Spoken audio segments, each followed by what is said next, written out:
Assalamualaikum warahmatullahi wabarakatuh. Salam sejahtera untuk kita semuanya. Bapak Ibu, jumpa kembali di channel Mitra Guru, channel yang memberikan informasi dan solusi seputar pendidikan. Pada kali ini saya akan mencoba membuatkan tutorial tentang akreditasi sekolah, di mana akreditasi itu pasti dilakukan atau dilalui oleh setiap sekolah, entah itu 5 tahun sekali atau perpanjangan dan lain sebagainya. Terlepas dari itu, biasanya akreditasi itu akan menghadapi atau akan dihadapkan kepada hal-hal yang harus dilakukan, misalnya daftar online lewat Badan Akreditasi Nasional atau Badan Akreditasi Provinsi, atau isian Sispena, isian data-data di Sispena, atau upload materi dokumentasi di Sispena. Tapi sebelum upload materi, tentunya kita melakukan persiapan atau penyiapan dokumen, yang sekarang ini dokumennya terbagi menjadi 4 komponen ya. Ada komponen mutu lulusan, komponen proses pembelajaran, dan komponen mutu guru, serta komponen manajemen sekolah. Setelah itu nanti baru kita menghadapi yang namanya visitasi. Namun kali ini saya tidak akan membicarakan tentang cara-cara upload atau cara mendaftar di Sispena. Saya rasa Bapak Ibu semua sudah tahu. Begitu juga nanti cara-cara semacam menghadapi visitasi, simulasi, wawancara, dan lain sebagainya. Tidak pada video ini dulu, tapi nanti akan saya bahas di video terpisah. Jadi video ini hanya fokus bagaimana sih mempersiapkan dokumen dan bukti fisik untuk komponen mutu lulusan, komponen proses pembelajaran, komponen mutu guru, dan komponen manajemen sekolah. Kita ikuti detailnya Bapak Ibu, tapi sebelumnya jangan lupa di subscribe dan di share channel ini, kemudian isi komentarnya di kolom komentar dan diklik likes. Terima kasih, kita ikuti video selanjutnya.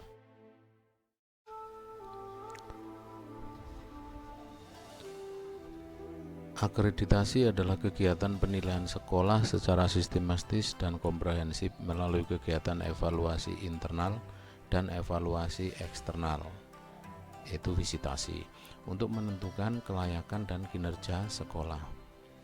Visitasi merupakan kunjungan ke sekolah yang dilakukan oleh asesor untuk melakukan klarifikasi, verifikasi, dan validasi data serta informasi yang telah disampaikan oleh sekolah melalui instrumen pengisian akreditasi. Bapak Ibu, sasaran wawancara nantinya itu tentunya setelah dokumen beres ya, yaitu ada kepala sekolah, ada guru, karyawan, siswa, orang tua siswa, atau komite stakeholder. Nah, modelnya bisa individu atau FGD. Inilah Bapak itu akreditasi. Jadi nanti selain menyiapkan dokumen yang akan kita bahas kali ini, masalah dokumen, terus nanti ada wawancara. Mudah-mudahan saya bisa membuatkan video simulasi wawancara itu seperti apa. Untuk tahun ini dan seterusnya, akreditasi komponennya hanya 4 saja. Ada komponen mutu lulusan, proses pembelajaran, mutu guru, dan manajemen sekolah. Subkomponennya ada keterangannya di bawah ini. Nah, ini kalau didetailkan, sehingga komponen-komponen tersebut memiliki butir-butir. Kalau dijumlahkan itu ada 35 butir dari semua komponen, yaitu 4 komponen. Inilah akreditasi dan pengertiannya. Untuk mempersingkat waktu, saya akan fokus saja ke komponen-komponen, dokumennya seperti apa dan apa saja yang harus disiapkan, jenisnya seperti apa, dan contoh-contohnya kayak apa. Meskipun dalam penampilan di layar Anda, kalau pakai HP, alangkah baiknya pakai landscape supaya tampilannya bisa semuanya. Di sini juga ada instrumen akreditasi satuan pendidikan, tapi kita tidak akan membahas secara detail untuk masalah instrumen akreditasi ini. Nanti Bapak Ibu bisa membaca-bacanya sendiri ya. Ini tentang instrumen-instrumennya itu. di sini. Nanti yang penting cara kerjanya diapakan instrumen itu melalui dokumen, itu yang penting dalam menghadapi akreditasi.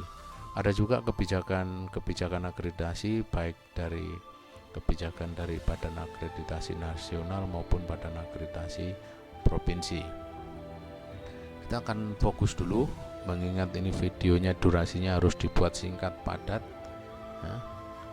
Nanti kalau ada yang kurang detail mohon dimasukkan di kolom komentar, nanti akan saya buat detail penjelasannya di bagian yang mana. Oke, kita buka dulu yang mutu lulusan Bapak Ibu. Nah, komponen mutu lulusan. Komponen mutu lulusan ini terdiri dari 3 subkomponen, di mana ketiga subkomponen itu yang disiapkan oleh sekolah, baik dari sisi dokumen maupun bukti keterlaksanaannya. Ada 3 subkomponen, yakni karakter siswa, kompetensi siswa, dan kepuasan pemangku kepentingan. Di karakter siswa nanti itu yang akan dilihat oleh asesor, prosesnya, kedisiplinannya di sana itu seperti apa, terus kegiatan-kegiatan religiusnya seperti apa, terus bagaimana menunjukkan bahwa siswa itu bisa kerja keras, tangguh, tanggung jawab, dan bebas dari perundungan. Nah, ini sekolah harus bisa membuktikan baik secara dokumen maupun secara prosesi. Nanti prosesinya seperti apa kita jelaskan di slide-slide berikutnya. Kemudian yang subkomponen kedua yaitu kompetensi siswa. Nanti yang di sini di kompetensi siswa ini sekolah harus bisa menggambarkan bahwa kompetensi siswa abad 21 itu seperti apa. Nah, kemudian ekspresi dan kreasi bakat minatnya seperti apa, peningkatan prestasi akademik seperti apa, penggunaan bahasa Indonesia yang baik dan benar seperti apa. Tentunya ini nanti dari sisi dokumen dan pembuktiannya di wawancaranya ya, di simulasi wawancara. Terus kepuasan pemangku kepentingan. Nah, ini seperti apa? Ini yang harus disiapkan dokumen-dokumennya dan sekaligus nanti prosesinya. Tentu saja kalau dokumennya kita bisa lihat di sebelah sini, dokumen mutu lulusan. Nah, dokumen yang ditelaah pada komponen 1 atau mutu lulusan ini yang dilihat oleh asesor atau visitor nantinya itu sehubungan dengan kedisiplinan tadi. Di sini kan ada kedisiplinan. Nah, itu nanti yang akan dilihat adalah tata tertibnya di sana ada enggak. Nah, dokumen tata tertib. Nah, Bapak Ibu siapkan dulu dokumen tatipnya. Mungkin di sana ada berupa buku atau berupa SOP. Di dalamnya mungkin ada berupa nilai-nilai, mungkin bolos itu berapa, tidak mengumpulkan tugas itu berapa, dan lain sebagainya.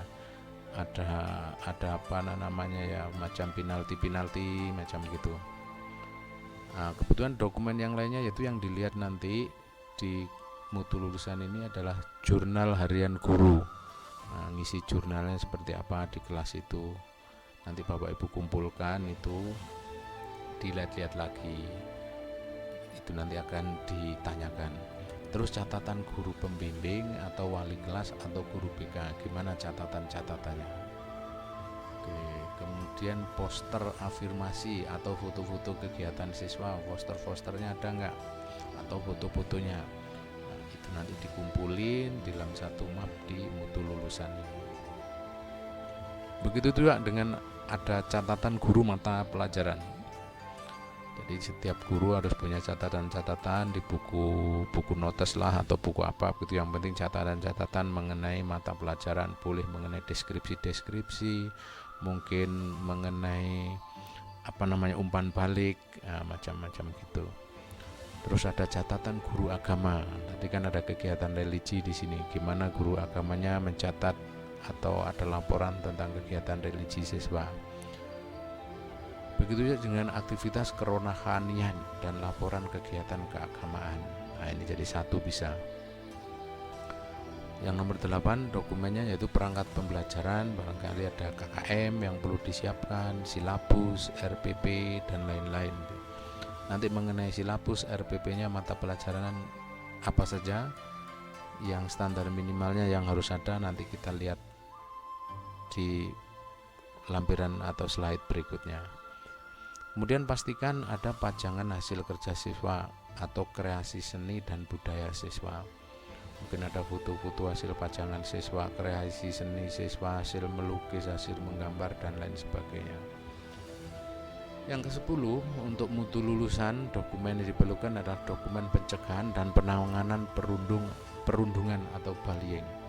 Dokumen ini bisa berupa program penanganannya seperti apa, mungkin BK punya, atau pencegahan terhadap kenakalan seperti apa secara tertulis dari sisi dokumennya atau kebijakannya. Yang nomor 11, dokumen program pengembangan abad 21. Nah, ini dokumen program pengembangan abad 21 ini pengembangan ini untuk pelengkap untuk siswa. Biasanya kan ada latihan ekstra kurikuler, latihan kurikuler yang mengarah ke pengembangan abad 21 di sana. Biasanya tergabung di program kesiswaan di sini. Jadi yang diperlukan adalah dokumen program kesiswaan. Nah, ini biasanya yang menjadi kendala, bahwa yang dokumen program itu seperti apa itu mendadak atau kesulitan mencari, karena yang dimiliki sekolah itu biasanya adalah bukti kegiatan siswanya, baik berupa foto-foto kegiatan semacam itulah, atau absen kegiatan itu. Padahal ini yang diperlukan itu programnya. Nah, seperti apa programnya nanti kita lihat ya. Tak lanjutkan dulu bahwa yang di mutu lulusan, sertifikat atau piagam untuk siswa ini juga harus disiapkan. Kemudian dokumen program pengembangan minat dan bakat. Nah, ini lagi-lagi ini biasanya jadi nomor 12 dan 14 ini. Dokumen pengembangan minat dan bakat biasanya dibuat itu di program ekstrakurikuler. Nah, makanya biasanya program kesiswaan itu ada program ekstrakurikuler kalau memang kesiswaan ngurusi ekstrakurikuler. Kalau kesiswaan mengurusi kokurikuler ya berarti membuat lagi program kokurikuler, macam gitu, atau OSIS dan lain sebagainya. Nah, ini yang nomor 15, hasil ujian nasional 3 tahun terakhir. Karena kita tidak punya 3 tahun terakhir, ujian nasional bisa yang disertakan di sini bisa itu file atau print out hasil profil rapot pendidikan. Ada rapot pendidikan yang literasi dan numerasi itu bisa dipakai, kemudian diambil sebelum-sebelumnya yang ujian nasional atau ujian sekolah, nggak apa-apa, ini dikumpulkan. Ini hasil ujian sekolah. Nah, ini juga diminta ujian sekolah 3 tahun terakhir. Rata nilai rapot 3 tahun terakhir, ya ini direkap saja ratanya.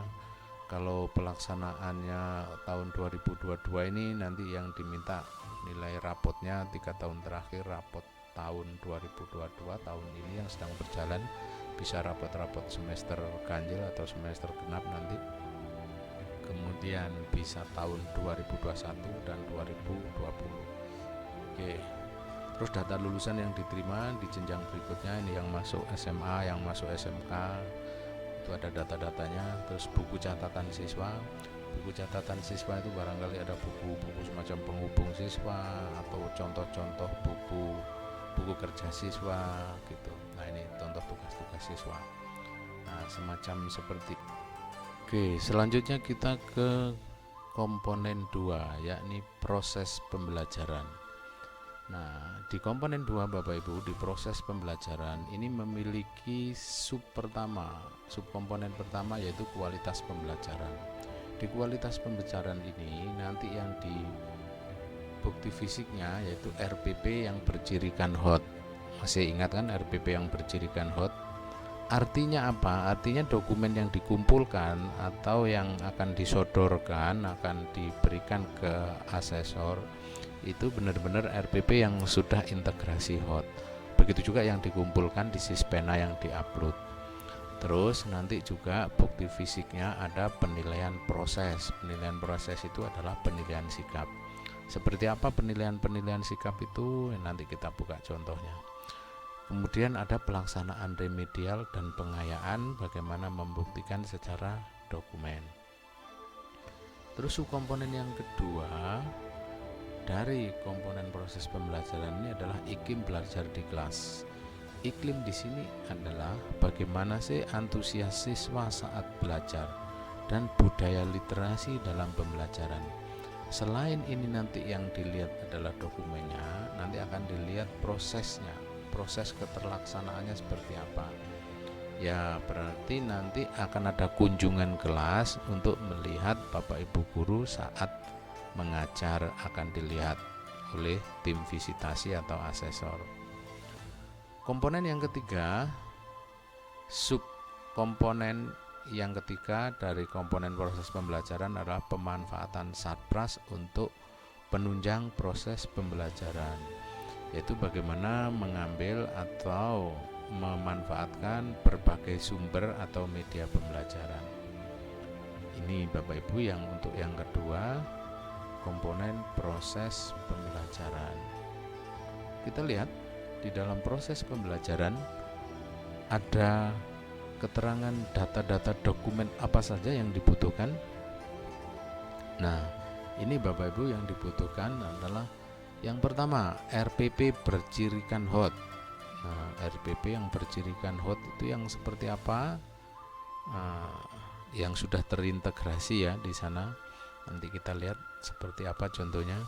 Kemudian dokumen yang kedua yaitu jurnal atau catatan harian Bapak Ibu guru. Ini juga dikumpulkan atau dijadikan satu di kelompok proses pembelajaran. Yang ketiga, dokumen supervisi kepala sekolah. Nah, ini dokumen-dokumen supervisi. Nanti dokumen supervisi itu ya bisa saja itu program supervisi, kemudian hasil-hasil supervisi dan segala sesuatu yang berhubungan dengan supervisi. Yang keempat itu adalah dokumen instrumen penilaian sikap, penilaian pengetahuan dan keterampilan beserta isian nilainya. Nah, ini kalau bisa yang penilaian sikap ini di catatan tangan itu bagus, kelihatan asli ya, daripada diketik atau nilai-nilai yang ada di daftar nilai yang masih asli itu enggak apa-apa, itu dijadikan bukti. Kemudian yang kelima adalah catatan tindak lanjut penilaian. Nah, dari penilaian sikap, dari penilaian pengetahuan dan keterampilan, tindak lanjutnya seperti apa, ada dirupakan suatu catatan. Nah, ini yang keenam diminta ada dokumen hasil tes diagnostik. Tes diagnostik ini bisa dipakai aja tes apa namanya, yaitu tes pretest lah, semacam pretest atau tes sebelum memulai pelajaran, atau bisa juga ini barangkali ada nilai-nilai matrikulasi, itu bisa dimasukkan di sini. Terus program remedial dan pengayaan. Nah, ini program, bukan kegiatan remedialnya loh ya di sini. Ini adalah program remedi dan pengayaan.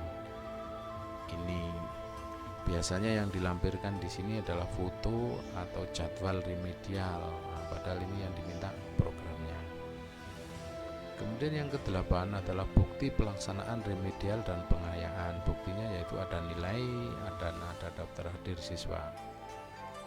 Kemudian yang kesembilan itu adalah program literasi.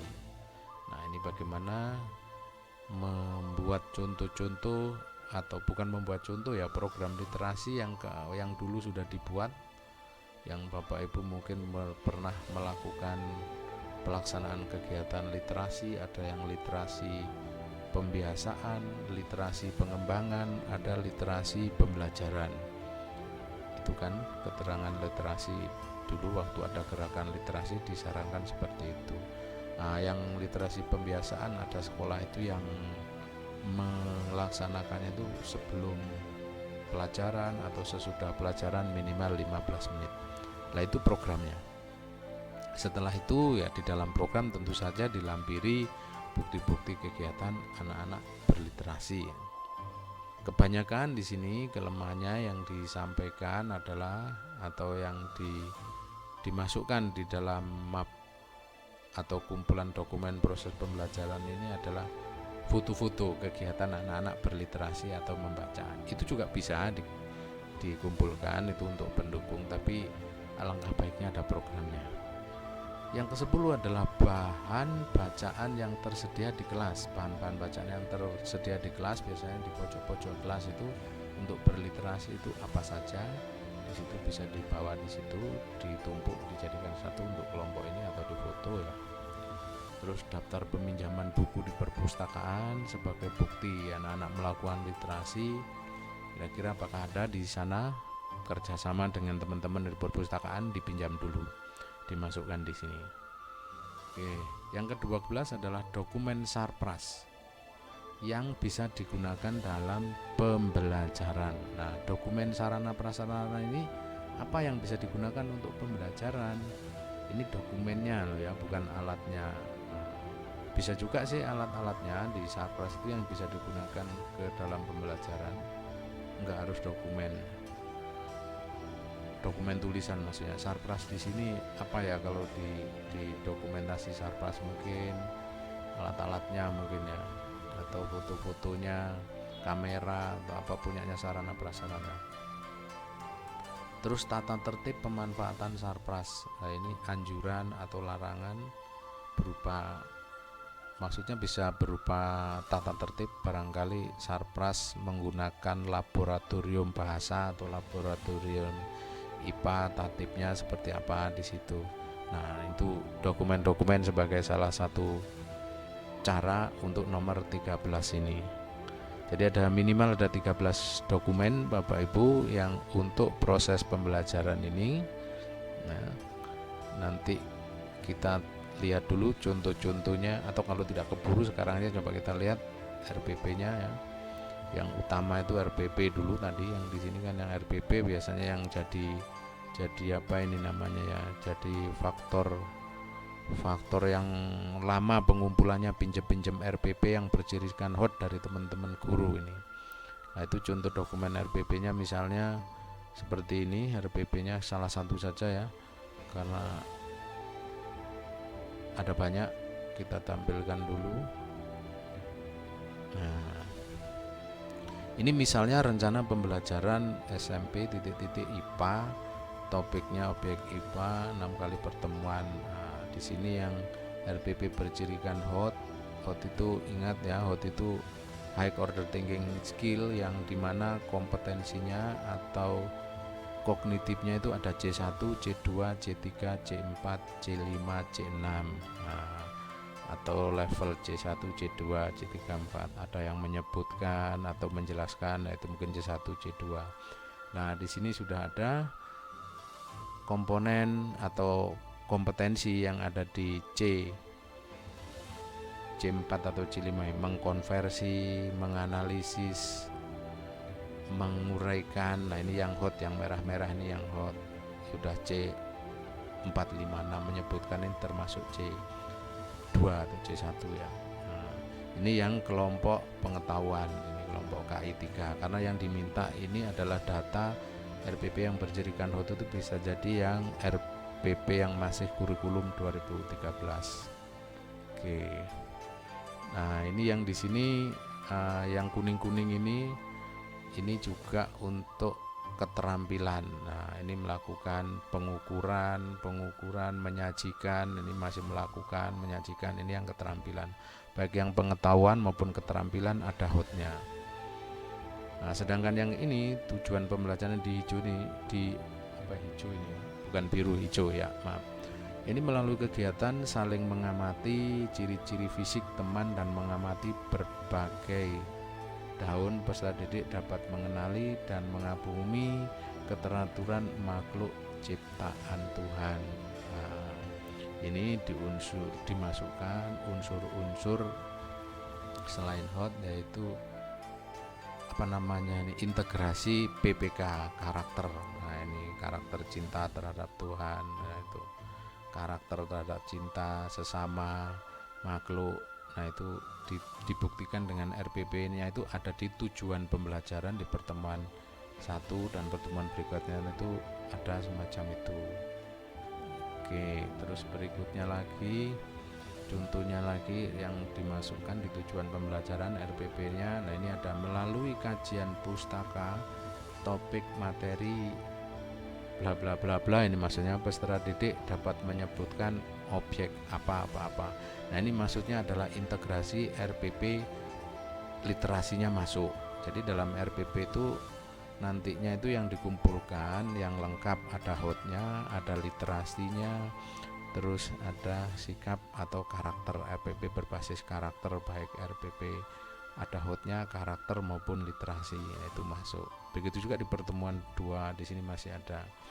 Melalui kegiatan presentasi secara mandiri, peserta didik dapat mengkomunikasikan hasil pengukuran. Nah, ini secara mandiri. Kalau dulu ini adalah istilahnya mengambil di 4C. RPP abad 21 ada 4C, ada HOT, ada literasi, ada PPK. Itu maksudnya terintegrasi di situ Bapak Ibu waktu itu. Nah, ini contohnya itu kegiatan mandiri, macam-macam seperti itu. Karakternya, penguatan pendidikan karakternya itu masuk di situ, di kegiatan mandiri. Terus kita lihat lagi RPP yang ada, ini ada lagi, ada empati, menimbulkan rasa empati, yaitu penguatan pendidikan karakternya masuk di sini. Itu Bapak Ibu sampai habis itu aja, ada integrasinya. Kemudian RPP-nya juga begitu, ada pendekatan, metode, pokoknya lengkap lah standar-standar yang ada di RPP yang harus dimiliki RPP. Ada medianya, ada langkah-langkah kegiatan pembelajarannya. Di sini ada kegiatan intinya tadi juga disebutkan, yang kuning-kuning ini ada menyajikan hasil pengamatan. Nah, ini 4C-nya masuk. Ada kajian pustakanya di situ, berarti literasinya juga masuk sekalian. Nah, ini namanya RPP integrasi, penguatan pendidikan karakter, kemudian literasi, kemudian HOT, bahkan lingkungan juga sudah dimasukkan jadi satu di situ, mengemasnya di tujuan pembelajarannya itu, ketahuannya sih. Nah, ini banyak sekali. RPP-nya itu dibuat beberapa kali pertemuan. Itu Bapak Ibu ya. Contoh RPP, karena ini biasanya yang gandengannya RPP biasanya dengan silabus ya, gandengannya dengan silabusnya juga gitu, nanti connect atau match yang tadi itu pelajarannya IPA, misalnya silabusnya juga gitu lah. Yang di sini ada beberapa komponen, minimal ada komponen 1, 2, 3, 4, 8 komponen lah. Ada komponen intinya, ada kompetensi dasarnya, kompetensi inti maksudnya, kompetensi dasarnya ada KI 1, KI 1-nya nggak usah ditulis, nggak apa-apa nih, KI 3 dan KI 4 ini untuk keterampilan. Ada materi pokoknya, ada nilai PPK dan literasinya seperti apa. Nah, ini di sini religi, mengagumi ciptaan Tuhan, kemandirian, literasi, kajian pusaka tentang bla bla bla bla. Di sini indikator pencapaiannya ditulis di sini, indikator pencapaian. Terus pembelajaran, dan kalau mau detailkan boleh menggunakan model dan metode, misalnya project learning, diskusi, kerja kelompok, praktek. Pendekatannya menggunakan scientific approach, penilaiannya penilaian sikap, penilaian lisan, penilaian tes tulis. Waktunya 15 CP, sumber belajarnya ini buku-bukunya maupun video dan lain sebagainya. Ini contoh silabus yang satu paket dengan RPP tadi, yang biasanya dilihat kesesuaian dan kerunutannya di saat untuk disajikan akreditasi saat divisitasi. Begitu juga Bapak Ibu untuk yang komponen mutu guru. Nah, di sini komponen mutu guru ada subkomponen dan juga dokumen-dokumen nanti yang kita bisa telaah seperti apa. Begitu juga dengan di manajemen sekolah, nanti ini data-data dokumennya dan lain sebagainya. Demikian Bapak Ibu, untuk kali ini dua komponen dulu yang kita bahas, yaitu komponen mutu lulusan beserta data-data dokumen yang harus disiapkan, serta komponen proses pembelajaran dan dokumen-dokumen apa saja untuk proses pembelajaran yang harus disiapkan, yang sesuai dengan keurutannya atau linearitasnya atau runutnya. Nanti di bagian kedua atau video selanjutnya akan saya bahas mengenai dokumen-dokumen yang berhubungan dengan mutu guru, dokumen yang berhubungan dengan manajemen sekolah maupun madrasah. Karena kalau dijadikan sekarang videonya nanti terlalu panjang, menyita waktu terlalu banyak. Nah, nanti kita lanjutkan di sesi lainnya. Terima kasih. Wassalamualaikum warahmatullahi wabarakatuh. Semoga bermanfaat.